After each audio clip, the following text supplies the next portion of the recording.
ABML Morning Update 2025 felt like baptism by fire.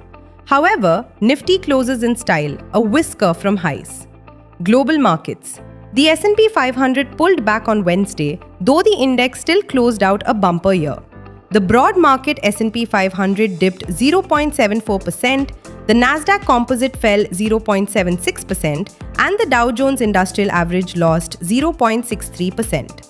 Artificial intelligence has driven markets for 3 years, with the S&P 500 rising 24% in 2023 and another 23% in 2024.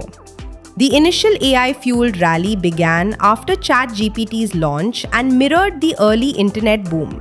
In 2025, the AI story broadened as gains spread across sectors and mega-cap performance diverged.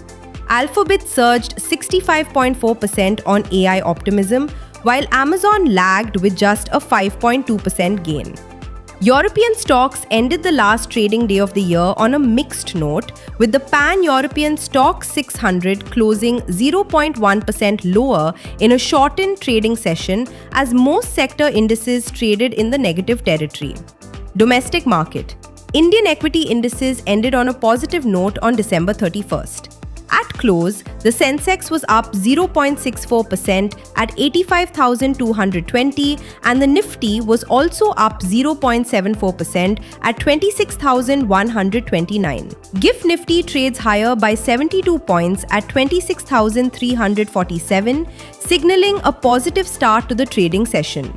India's fiscal deficit for the April to November period stood at 9.8 trillion rupees.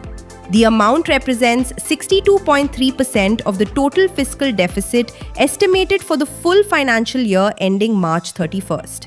In dollar terms, the deficit during this period was about $109.09 billion. The data highlights continued pressure on government finances during the current fiscal year.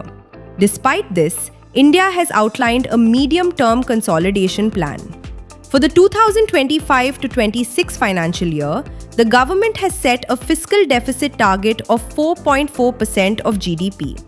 This translates to an absolute deficit of around 15.7 trillion rupees. The target reflects the government's intent to balance growth needs with fiscal discipline. On the revenue side, net tax receipts during April to November were 13.9 trillion rupees. This marks a decline from 14.4 trillion rupees collected during the same period last year. The fall in tax collections may affect the pace of deficit reduction. Focus for the day: US CFTC crude oil position, key corporate developments/policy actions. Solo Industries bags 1,746 crore rupees from Coal India Limited for supply of bulk explosives. Supplies to be delivered over 2 years, providing strong revenue visibility. Promoters of VIP Industries are planning to sell an additional 4% stake through block deals. Hyundai Motor India has announced a weighted average price increase of around 0.6% across its model portfolio, effective 1st January 2026. ICICI Bank received an order under Section 73 of the West Bengal GST Act 2017, totaling 16.03 crore rupees. Demand related to services provided to customers, maintaining specified minimum bank balance. Navin Fluorine has successfully commenced commercial production at Phase 1 of its new cGMP-4 manufacturing facility in Devas, following successful batch validation by its European partner. Fund flow. FII sold shares worth 34.92 billion rupees, while DII bought for 65.42 billion rupees. Investment in securities markets are subjected to market risks. Read all the related documents carefully before investing.